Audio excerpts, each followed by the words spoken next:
सुनो बेटा, मेरी ना ये चप्पल टूट गई है, तुम ठीक कर दोगी? हाँ जी, मैं बिल्कुल ठीक कर दूंगी, लाइए। अरे मम्मी, अभी हम मार्केट जा ही रहे हैं ना, चलिए मैं आपको वहाँ नई दिलवा दूंगी। इसमें चप्पल ठीक करवाने की क्या जरूरत है? अरे बेटा, अभी ये चप्पल नई पड़ी है और जरा सा टाका ही तो निकला है, बनवा लेती हूँ। और वैसे भी हमें ना पैसे सेव करने चाहिए। अरे बेटा, बेफिजूल के पैसे खर्च करने की क्या जरूरत है? जो आपको ठीक लगे आप करो। सुनो बेटा, वैसे कितना टाइम लगेगा? आप शाम को ले जाइएगा। शाम तक? बेटा मैं शाम को तो नहीं आ पाऊंगी। तुम एक काम करना, तुम इन चप्पलों को रखो, मैं कल लेकर के चली जाऊंगी तुम्हारे पास से, ठीक है? ठीक है, जैसा आपको ठीक लगे। दीदी, मैं 12 नंबर फ्लैट पे ना वो सैंडल्स दे आया हूँ, उन्होंने ये पैसे दिए हैं। अच्छा हुआ तू आ गया, मैं तेरा ही इंतजार कर रही थी। मुझे ना कुछ काम है, तो दुकान में बैठ, मैं अभी आती हूँ।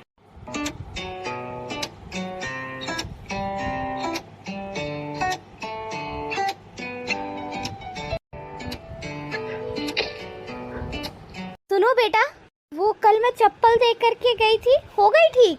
हाँ, हो गई है, ये लीजिए। कितने पैसे हुए? 50 रुपए। ये लो बेटा। वैसे बेटा एक बात पूछूं? जी पूछिए। वो बेटा, मैं कल भी देख रही थी कि तुम पढ़ाई कर रही हो और आज भी देख रही हूँ। किस चीज की तैयारी कर रही हो बेटा? किस चीज की पढ़ाई कर रही हो? वो आंटी, मैं यूपीएससी की तैयारी कर रही हूँ। अरे वाह बेटा, तुम यूपीएससी की तैयारी कर रही हो, ये तो बहुत अच्छी बात है। पर बेटा, तुम्हारा तो सारा समय यही काम में निकल जाता होगा, तो फिर तुम्हारी तैयारी किस तरीके से हो रही है? जब काम आता है तो काम कर लेती हूँ, वरना यहाँ बैठकर पढ़ाई कर लेती हूँ। और वैसे भी घर जाने के बाद मेरे पास ऐसा कौन सा ही बड़ा काम होता है, खाना बनाना होता है, और उसके बाद तो फिर मेरे पास घर में जो समय होता है उसमें मैं पढ़ती ही रहती हूँ। ओह अच्छा, वैसे कौन कौन है तुम्हारे घर में? मेरे घर में मैं हूँ और मेरा भाई है। मम्मी पापा नहीं है?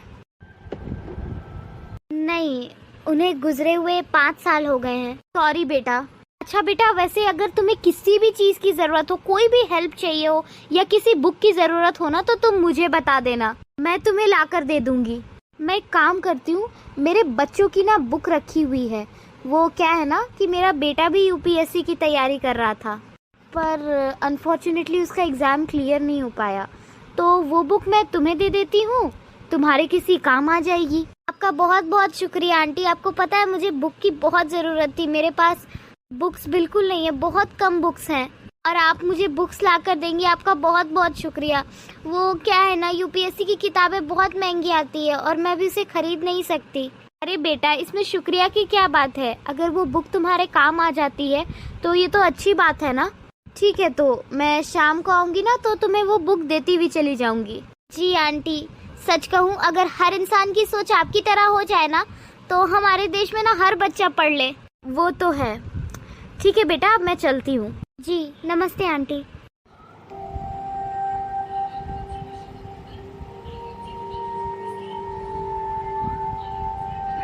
सुनो बेटा, वो तुम्हारी दीदी यहाँ दुकान पर बैठती थी, वो कहाँ गई? दीदी तो कुछ काम से बाहर गई हैं। अगर आपको कुछ काम है तो आप मुझे बता दो। मुझे ना ये बुक्स देनी थी। तुम एक काम करना, जैसे ही तुम्हारी दीदी आई तुम उन्हें वो ये बुक्स दे देना, ठीक है? ठीक है आंटी जी। और बोलना सुबह जो आंटी आई थी ना, वो देकर गई हैं। ठीक है आंटी जी। ठीक है बेटा, अब मैं चलती हूँ।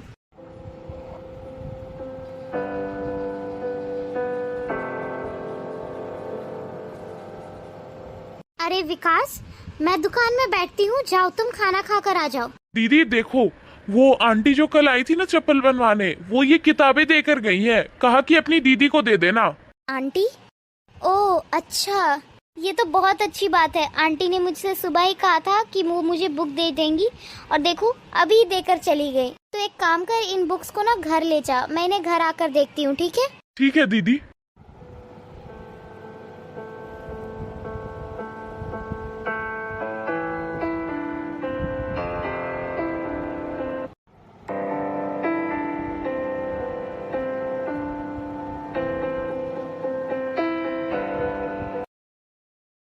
देखो अंकल जी, सही सही रेट लगाना इन किताबों की, नई है सारी किताबें। अरे भाई, नई हो या पुरानी, मैं तो एक जैसी ही रेट लगाऊंगा ना, मेरे लिए तो सब कबाड़ ही है। भाई जो पैसे बनेंगे मैं तो वही दूंगा। तुम्हें लेने हैं तो ले लेना पैसे। अरे सुनो बेटा, वो तुम्हारी दीदी कहाँ है? दिखाई नहीं दे रही। आज ना यूपीएससी का रिजल्ट आया है, क्या रहा तुम्हारी दीदी का? दीदी तो पास वाले बस स्टॉप पर बैठी है और बहुत उदास है। अच्छा, पर तुम ये किताबें क्यों बेच रहे हो? वो दीदी का रिजल्ट आया है ना और दीदी फेल हो गई है, तो उन्होंने कहा कि मेरी सारी किताबें बेच दो। क्या? मैं तुम्हारी दीदी से बात करती हूँ। अरे काका पहले बता तो दो कि पैसे कितने दोगे। अरे बताया तो बेटा, कबाड़ी के हिसाब से इन किताबों के 200-250 रुपए दे दूंगा। क्या हुआ बेटा, इतनी उदास क्यों हो? वो क्या है ना आंटी, मेरा आज यूपीएससी का रिजल्ट आया और मुझसे यूपीएससी क्रैक नहीं हुई। मैंने कितनी मेहनत की थी और फिर आपने भी तो मेरा कितना साथ दिया था। मुझे बुक्स लाके दिया पढ़ने के लिए, सब कुछ किया, मैंने भी बहुत कुछ किया, पर फिर भी मैं फेल हो गई। पर अब मैं एक बात समझ चुकी हूँ कि यूपीएससी करना मेरे बस की बात ही नहीं है। मैं कभी भी यूपीएससी क्रैक नहीं कर पाऊंगी, इसलिए बस मैं अब हार मान चुकी हूँ। अच्छा, तो तुम भी बाकियों की तरह ही निकल गई। एक बार फेल क्या हुई, तुमने हार मान ली। तुम मुझे एक बात बताओ, अगर तुम इस तरीके से हार मान जाओगी तो तुम्हारे भाई का क्या होगा? कभी सोचा है इस बारे में? अरे उसे जिंदगी भर यही मोची का काम करना पड़ेगा। कम से कम अपने बारे में ना सही तो उसके बारे में तो सोचो। एक बार फेल हो जाने से इंसान को हार नहीं माननी चाहिए। तुमने कभी चींटी को देखा है? वो अपने से 3 गुना वजन लेकर दीवार चढ़ती है।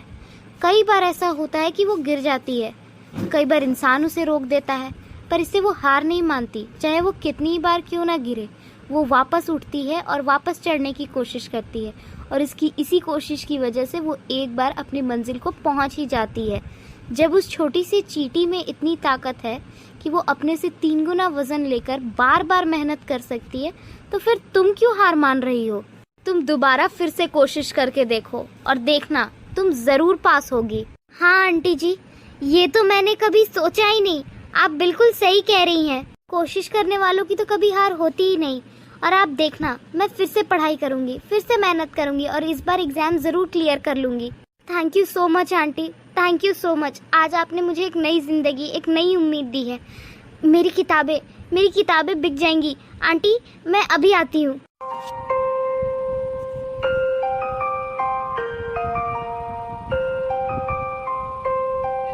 Guys, for more such videos, do like and subscribe the channel and share these videos and shorts with your friends and family. And don't forget to click the hype button.